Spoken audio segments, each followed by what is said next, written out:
The lights burned hot against the stage, washing the audience in a golden glow. Joyce Meyer stood in the center, her voice commanding, practiced, every gesture deliberate. The crowd, thousands deep, hung on her words, nodding, clapping, laughing at the right beats. It was her domain, her rhythm, her power. Then came the moment that changed everything. "Let's welcome Jonathan Roumie," she announced, smiling, microphone still firm in her hand. Applause erupted. Cameras panned. The man best known for playing Jesus in The Chosen stepped forward with a quiet smile that didn't need to fight for attention. His presence felt different, gentle, grounding. Joyce gestured toward him, half invitation, half challenge. She began with praise, but there was an edge, one of ownership. "You've been quite the influence lately," she said, her tone sharp beneath the smile. "But let's remember, Jonathan, it's not about you, it's about the message." The crowd chuckled politely, sensing the tension bloom. Roumie started to respond. Something about faith being lived, not performed, but she cut him off mid-sentence. The air changed. You could almost hear the lights humming. For a heartbeat, he stood still, eyes calm, unflinching. No defensiveness, no reaction. Just silence. It wasn't empty, it was powerful. A silence that carried the weight of something unspoken, something divine. The audience began to shift uneasily. Phones lowered. A few faces softened, as if realizing they were witnessing something deeper than disagreement. Joyce tried to recover, chuckling awkwardly, tossing another line to reclaim the room. But the energy had shifted. The crowd wasn't looking at her anymore. Their eyes were on him, the man who said nothing, yet somehow said everything. He finally spoke, his voice soft but steady. Sometimes, truth doesn't need a microphone. The words fell like a whisper and thunder at once. For a long moment, no one moved. The stage, the screens, the air itself seemed to pause. Joyce blinked, unsure how to respond, and somewhere in that sacred stillness, a new kind of authority was born, not from control, but from calm. The world didn't know it yet, but that silence would echo far beyond this stage. But to understand why this silence hit so hard, we have to go back to where this all began.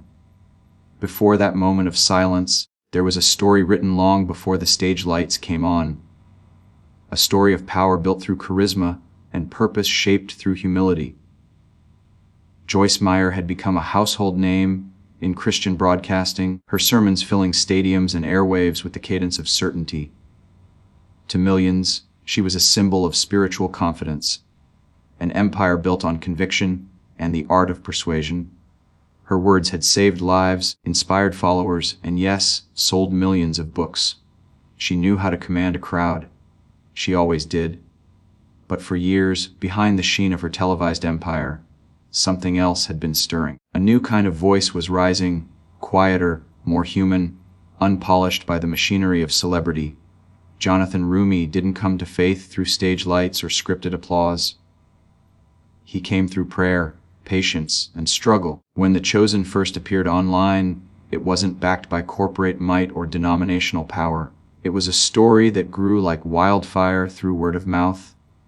Authentic, intimate, raw, and at its heart was Roumie's portrayal of Jesus, a man whose strength came not from command but from compassion. Joyce represented the platform. Roumie represented the purpose. And in a world where ministry often danced hand in hand with performance, the two were destined to meet.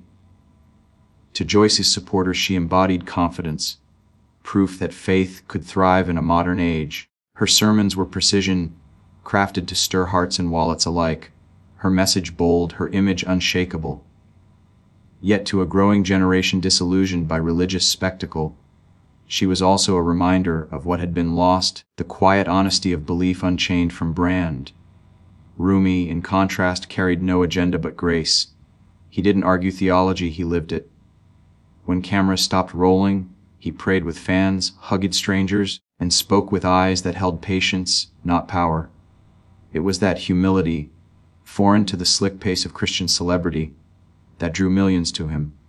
He became, almost accidentally, the face of a gentler faith. So when organizers decided to bring these two worlds together, Joyce, the queen of Christian media, and Roumie, the reluctant prophet of authenticity. It felt like an experiment in contrasts. The event was billed as a celebration of modern faith, but beneath the polite branding, it was clear something larger was at play. Backstage, producers whispered about chemistry. Would Joyce's commanding energy overpower Roumie's softness? Would he seem timid next to her polish?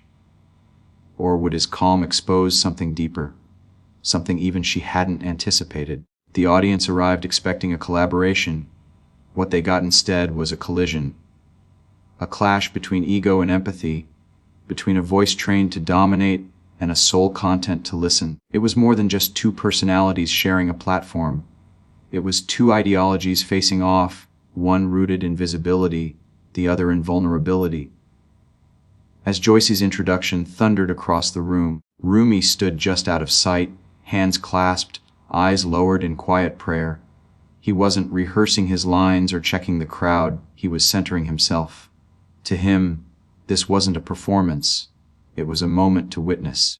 And when he finally stepped into the light, the audience didn't yet realize they were watching something bigger than a guest appearance. They were watching a mirror being held up to the soul of modern faith itself, a reminder that truth doesn't always roar, sometimes it whispers. And as these two worlds finally collided on one stage, the audience could feel the clash of kingdoms.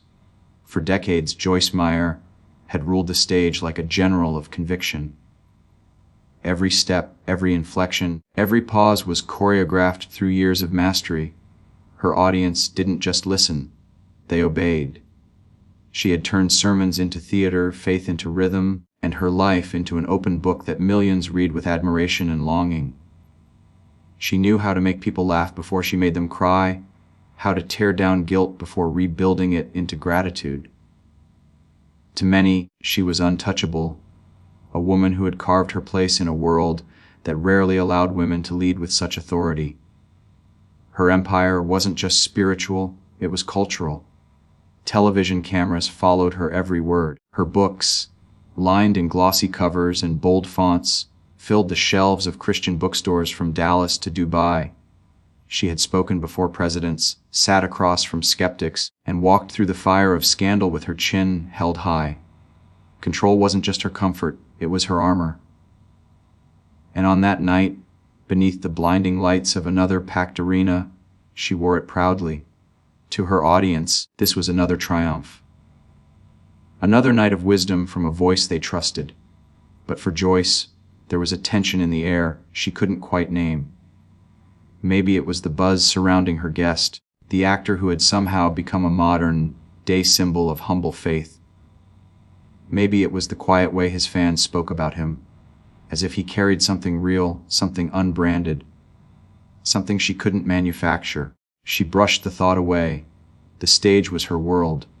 She had weathered tougher critics than an actor with a halo of popularity. When the cameras rolled, her instincts took over. The lights hit her perfectly. The crowd leaned forward. She smiled, speaking with the confident rhythm of someone who had long ago learned that power, once claimed, must be performed. Then came the introduction. Jonathan Roumie. The name drew a wave of applause that lasted longer than she expected.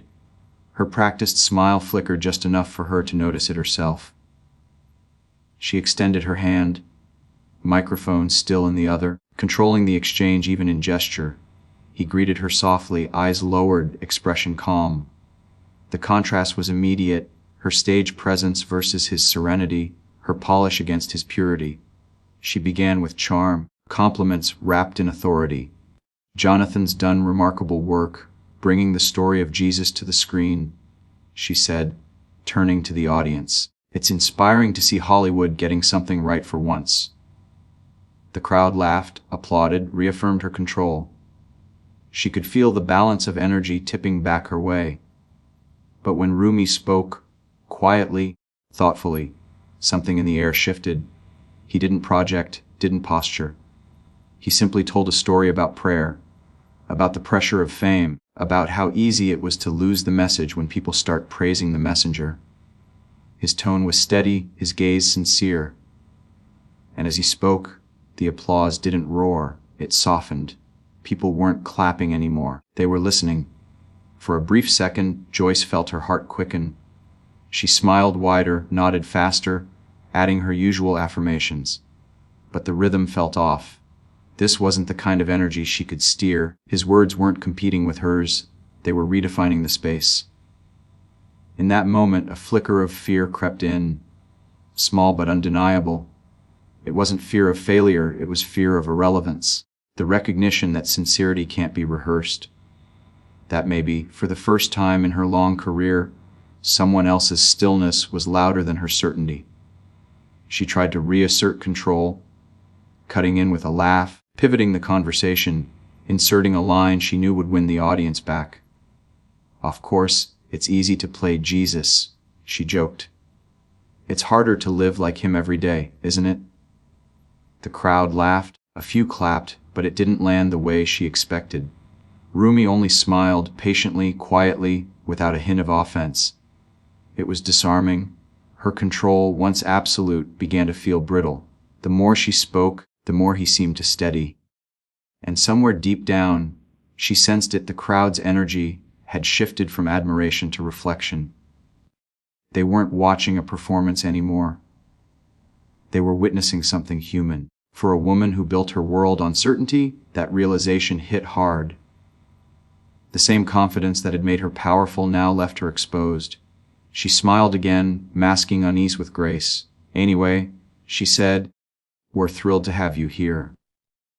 But her voice carried a trace of tremor, a note the microphones couldn't hide. She thought she was in control of this moment, but control was about to slip right through her fingers. Long before the lights, before the interviews, before the word icon ever brushed his name, Jonathan Roumie was just another struggling actor in Los Angeles, one of thousands chasing roles that never called back. He lived in a small apartment, walls lined with rejection letters and scripts that paid nothing. The city was loud, impatient, and always moving faster than his dreams. Yet, every morning, before the chaos began, he would rise early, make coffee, and pray, not for fame, not even for opportunity, just for strength, to keep going when the world told him no. There was a humility in those quiet hours. The city outside roared with ambition, but Roumie moved at the pace of faith. He wasn't a preacher, and he never tried to be one. But somewhere between the auditions that fell flat and the gigs that barely covered rent, he began to see purpose in the waiting. Each delay, each disappointment felt less like rejection and more like redirection. Then came The Chosen. It wasn't a blockbuster, not at first. It wasn't even backed by a studio. It was a crowd-funded project made by people who believed that stories could still carry soul. Roumie didn't expect it to change his life. He took the role of Jesus with reverence, almost hesitation. He worried about the weight of it, the responsibility. "I'm just a man," he told the director. "What if I'm not worthy?" But the camera saw something in him that no studio had ever noticed. It wasn't performance, it was presence. When he looked into the lens, he didn't act divine, he revealed humanity. And when The Chosen aired, something unexplainable happened. Millions watched. Millions cried. And suddenly, a man who couldn't book commercials became the face of the most human version of Jesus modern audiences had ever seen. Fame came fast, but Roumie didn't chase it. While his name trended online, he kept his routines simple. Early mornings, rosary beads, gratitude lists scrawled on scrap paper. Friends would tease him about not capitalizing on his newfound celebrity, but he'd smile and shrug it off. "It's not my name people are responding to," he'd say softly. "It's his." That humility set him apart. In a world obsessed with self-promotion, he turned down lucrative offers that didn't align with his values. When invited to red carpets, he preferred speaking at youth groups. While agents strategized publicity, he prayed for guidance. It wasn't rebellion against fame, it was surrender to something greater. But with the fame came temptation. Reporters wanted hot takes. Influencers wanted partnerships. Networks wanted him to fit their image of a modern spiritual celebrity. more brand than believer. Yet every time he was offered a louder platform, he chose the quieter path. There was power in stillness, and he knew it. He carried himself differently. On set, between takes, he'd walk barefoot through the sand, whispering prayers. Crew members said the air felt different around him, calmer, lighter, not because he demanded attention, but because he didn't. That restraint, that refusal to perform beyond truth, became his signature. And yet, behind that peace was a constant test. Every day, he had to choose pride or purpose. Fame demanded one, faith required the other. He had watched others in his position fall victim to the glow of admiration, the applause that becomes an addiction. Roumie's secret was simple. He never believed the applause was for him. That perspective made him dangerous to ego, to people who thrived on dominance, on ownership of the stage. Roumie's humility was disarming. He didn't fight for control, which made control impossible to take from him. His calm wasn't passive. It was power refined through surrender. By the time he stepped into the spotlight beside Joyce Meyer, he wasn't a star chasing attention. He was a vessel carrying something deeper. Every step he took onto that stage was a prayer. Every word he spoke a reflection of the man he'd become. His fame hadn't inflated him. It had humbled him. He often said in interviews that The Chosen wasn't a career move. It was a calling. And that calling, he believed, was to remind people of the simplest truths, that strength isn't volume, faith isn't performance, and love doesn't need a platform to be real. So when the invitation came to appear with Joyce Meyer, he accepted not out of ambition, but out of curiosity. He admired her reach, her conviction, her influence. But deep down, he knew that sometimes influence can harden into image, and image can smother truth. He didn't plan confrontation. He simply planned to be present. What he didn't expect was that his presence alone would stir something much larger. Because Roumie's gift wasn't in what he said, it was in what he carried. When he entered a room, noise softened. When he spoke, time slowed. It wasn't charisma, it was clarity. And people, whether they knew why or not, leaned toward it. He wasn't trying to change anyone. He wasn't trying to win. But sometimes simply standing in truth exposes everything false around it. And so, when he stood across from Joyce Meyer on that stage, he wasn't just an actor. He was a mirror. The air inside the auditorium felt charged, like static waiting to strike. Cameras panned across thousands of faces, eyes fixed on the stage where two worlds now stood inches apart. Joyce Meyer gripped the microphone with the ease of a veteran. Jonathan Roumie stood beside her, hands folded loosely, posture calm, gaze steady. At first, it was polite, banter, mutual compliments, a rhythm of professionalism. But beneath the cordial smiles was an invisible tug of war. Joyce's words filled every gap, her tone commanding, her cadence rehearsed. When Roumie began to speak, she nodded impatiently, cutting in to steer his thoughts toward her own message. The crowd laughed on cue. It was her show, her moment. Roumie didn't flinch. He waited, letting her finish. When she paused to sip water, he began again, his voice soft but deliberate, carrying a weight that made the room lean closer. "I think," he said gently, "that sometimes our loudest voices can drown out what God's whisper is trying to say." A ripple moved through the crowd, half intrigue, half discomfort. Joyce smiled tightly, quick to reassert control. "Well, sure," she said, waving a hand. "But we also know God gave us a voice for a reason, right?"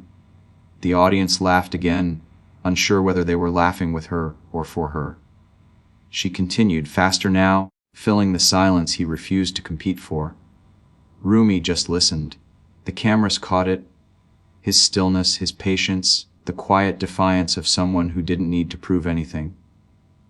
When he finally spoke again, it was after a pause long enough to make even the stage lights seem louder. "Sometimes," he said, eyes fixed gently on Joyce, "faith isn't about who's speaking, it's about who's listening." The words landed like a soft bell in a cathedral, quiet, clear, undeniable. The audience fell silent.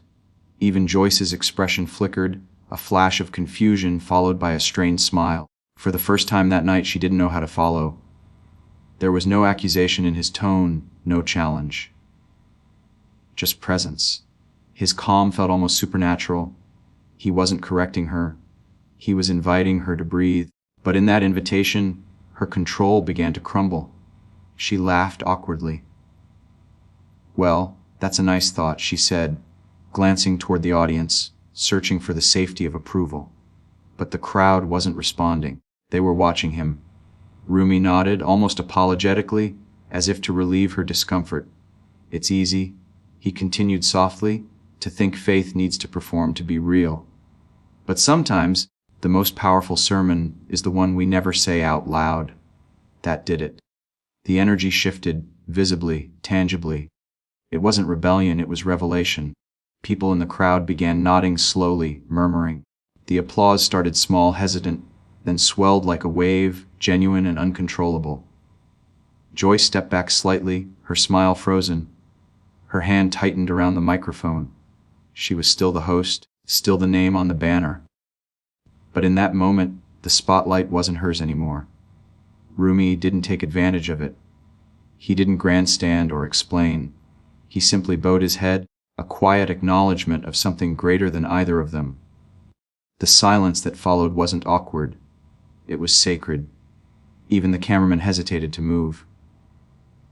The moment didn't belong to production anymore. It belonged to truth. Joyce cleared her throat, her practiced voice suddenly fragile. "Well," she said softly, "that's beautiful." She looked toward the audience, searching for laughter to rescue her, but none came. They weren't amused, they were moved. Roumie met her eyes, kind, unjudging, unshaken. "Thank you," he whispered. It wasn't victory, it was grace. The crowd erupted again, this time not in performance, but in reverence. Something unseen had passed through the room, something no one could name, but everyone could feel. It wasn't about theology, or showmanship, or who held the microphone. It was about presence. And in that presence, the Queen of Control finally felt the weight of silence pressing back against her throne. No one could have predicted how he'd respond next, or how one sentence would turn the entire crowd in his favor. The air thickened, as if the entire auditorium had forgotten how to breathe. The crowd, once animated with laughter and applause, now sat in suspended silence, caught between reverence and disbelief. The camera zoomed in on Jonathan Roumie's face, calm, still, radiant in the white stage light. His expression carried no judgment, no tension, just a deep, quiet knowing. It was the look of someone who had stopped needing to win. Joyce Meyer, standing a step ahead, held the microphone a little too tightly. Her practiced smile strained at the corners. The authority that once wrapped around her like a shield was beginning to crack, and everyone could feel it. She laughed again, forced thin. "Well, Jonathan," she said, her voice slightly uneven, "you seem to have everyone's attention tonight." He didn't take the bait. He just smiled gently, eyes soft. "It's not me they're listening to," he said. "It's the stillness." The words landed like a whisper across the room, echoing louder than any sermon. Somewhere in the crowd, someone murmured, "Wow." Another voice whispered, "Did you hear that?" Phones rose slowly, one after another, the way candles rise in the dark. Joyce tried to pivot. "You know," she began, "we all love a good message about humility, but sometimes—" He spoke again, not interrupting, but completing her sentence. "We mistake humility for silence, when in truth, it's strength without noise." The audience gasped. Some clapped instinctively, then stopped themselves, unsure if clapping felt appropriate. His tone wasn't performative. It was confession wrapped in conviction. Joyce blinked, caught off guard. Her hand shifted on the mic. The other touched her temple as if steadying herself. "Well, that's poetic," she said, smiling tightly. Roumie nodded once, serene. "Faith is poetry," he said. "Not choreography." The words hung in the air like music. A few rows back, a woman covered her mouth. A man whispered to his friend, "He's not arguing, he's teaching." Joyce's laugh faltered. The crowd's energy had shifted fully now, away from the show toward something raw and real. She adjusted her blazer, turned toward him with a lighter tone. "I think we can agree that faith takes courage," she offered. Roumie looked at her, steady and kind. "Yes," he said. "But not the kind that stands on stage. The kind that kneels before truth." A collective murmur swept the room. The words were simple, but they carried weight, ancient almost. Joyce swallowed, her throat tightening. She tried to move on, to redirect, but the rhythm of the night had already changed. He continued, his voice never rising above a calm conversational tone. "Sometimes we think faith is a brand," he said, turning slightly toward the audience. "We polish it, package it, make it louder so the world will believe it's real. But the truth," he paused, letting the silence breathe, "the truth doesn't need polish. It only needs people willing to live it." The crowd was motionless. The sound crew forgot to cue the background music. Even the stage lights seemed softer, as if dimmed by the weight of his words. Joyce looked down, her fingers brushing the mic cord, a subtle tremor running through her hand. For the first time, her certainty looked unsure. Her voice, when it came, was quieter. "So what do you think God expects from us, then?" she asked. Roumie smiled faintly. "To stop performing for him," he said.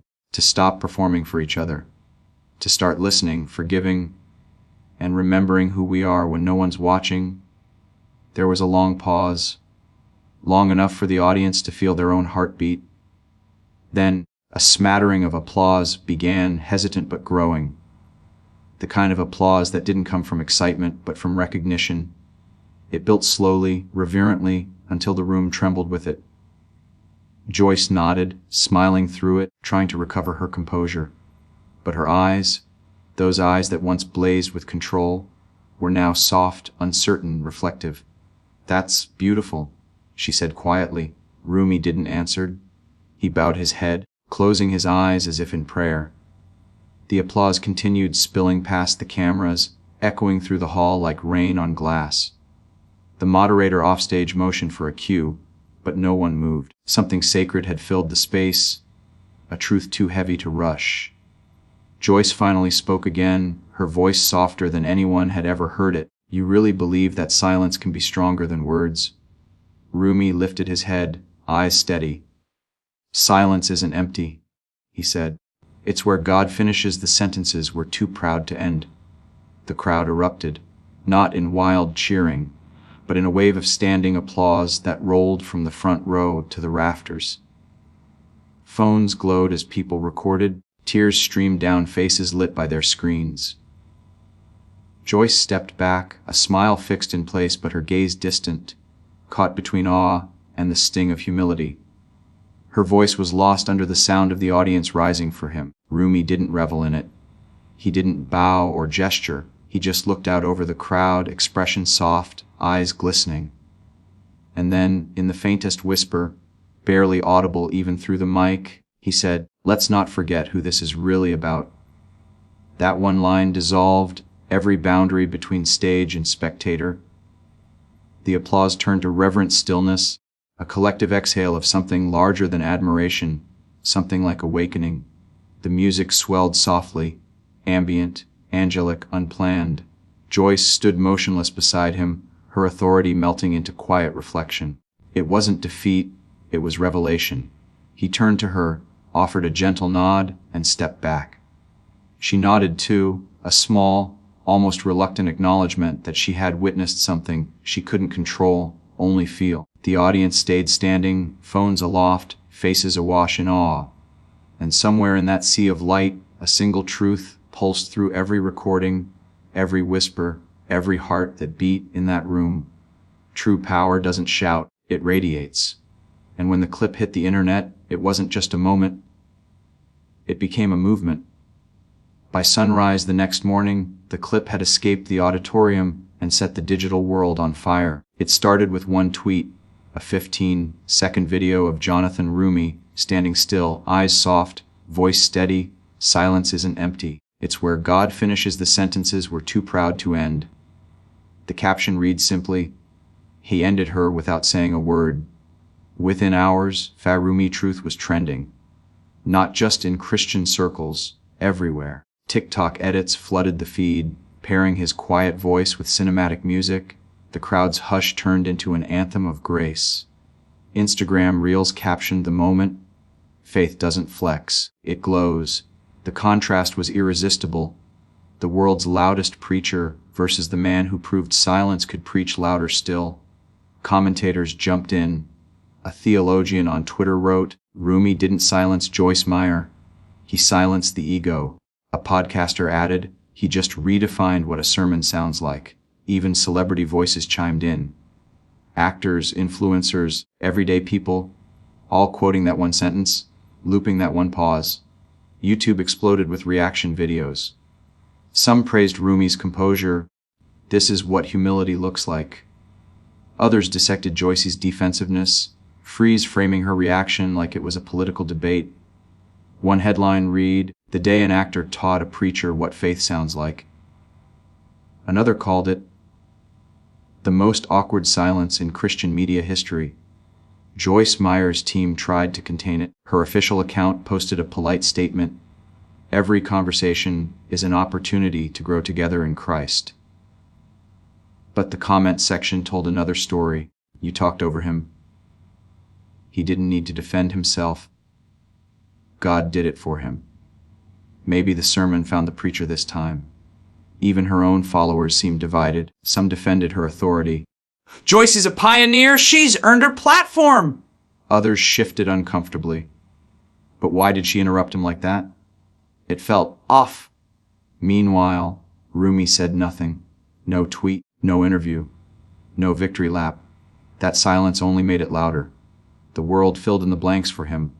1,000 think pieces, 1,000,000 captions, all decoding what his composure meant. TikTokers stitched the clip into their own reflections.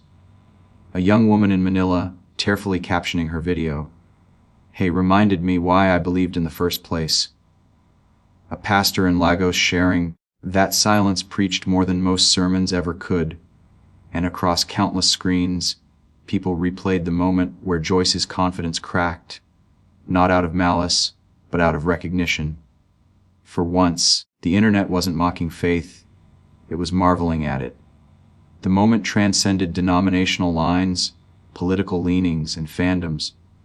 It became a shared meditation. What if truth doesn't need volume to win? Memes emerged, yes. Joyce's stunned face paired with captions like, "When humility drops the mic," or "When you try to talk over peace and lose." But behind the humor was a quiet reverence. The laughter wasn't cruel, it was cathartic. News outlets picked it up next. Mainstream anchors debated whether this was a public relations accident or a spiritual reset. Faith-based magazines called it the Roumie effect. One article noted, "For years, Christian media has rewarded charisma over calm, but something shifted on that stage." In living rooms, on buses, during lunch breaks, people watched and rewatched the clip. The rhythm of his words, the restraint in his tone, it became a new kind of sermon, one that didn't need an altar or a title. Just truth, spoken softly enough to hear your own heartbeat. By the third day, the numbers were staggering. 80 million views across platforms, 400,000 new followers, and a flood of comments reading like prayers. This healed something in me. I forgot that faith could feel this honest. He didn't win. He reminded us we're all trying to. Joyce's next live stream drew record viewers. She looked composed, gracious, but different. More reflective. She spoke about the humility to listen when you think you already know. People noticed. Maybe she'd heard him too. Roumie, on the other hand, remained still in the storm. A single photo appeared. Him outside a small chapel, lighting a candle, head bowed, no caption, no message. Just light meeting silence. The internet made it a symbol. Hashtags multiplied. Fembastil for Roumie effect, faith without noise. Influencers started quoting him. Brands tried to borrow his calm. But underneath the viral frenzy, something more enduring was happening. An awakening. People weren't just entertained. They were moved. For once, the algorithm amplified gentleness. And in that paradox, where silence went viral, millions found themselves pausing, reflecting, asking questions they hadn't asked in years. Because beneath the noise, something deeper was stirring, a question none of them could ignore. In the days that followed, the noise began to settle, but the meaning only deepened. What had started as a moment, one exchange on a stage, was becoming a mirror for millions. People weren't just sharing a viral clip anymore. They were sharing what it made them feel.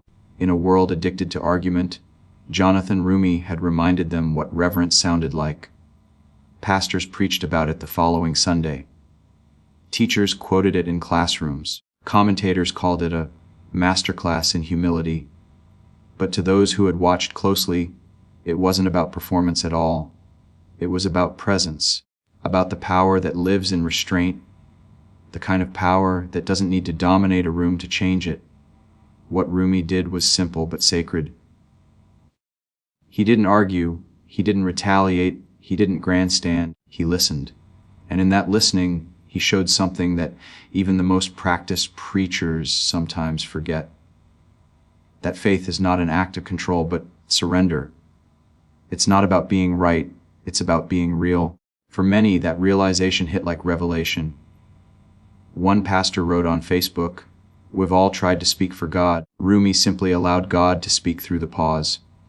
Others described it as a spiritual realignment, a collective exhale from a culture that had confused noise for conviction. Joyce Meyer herself, in a later broadcast, spoke with an uncharacteristic softness. "Sometimes," she said, "the hardest lesson is remembering that silence doesn't mean weakness, it can mean wisdom." It wasn't an apology, but it was something, a glimpse of humility breaking through habit. The moment between them became more than a clash, it became a parable. Two kinds of faith stood face to face, one loud and confident, the other quiet but immovable. And in that contrast, the world saw which one truly endured. Because power built on noise fades when the microphone turns off.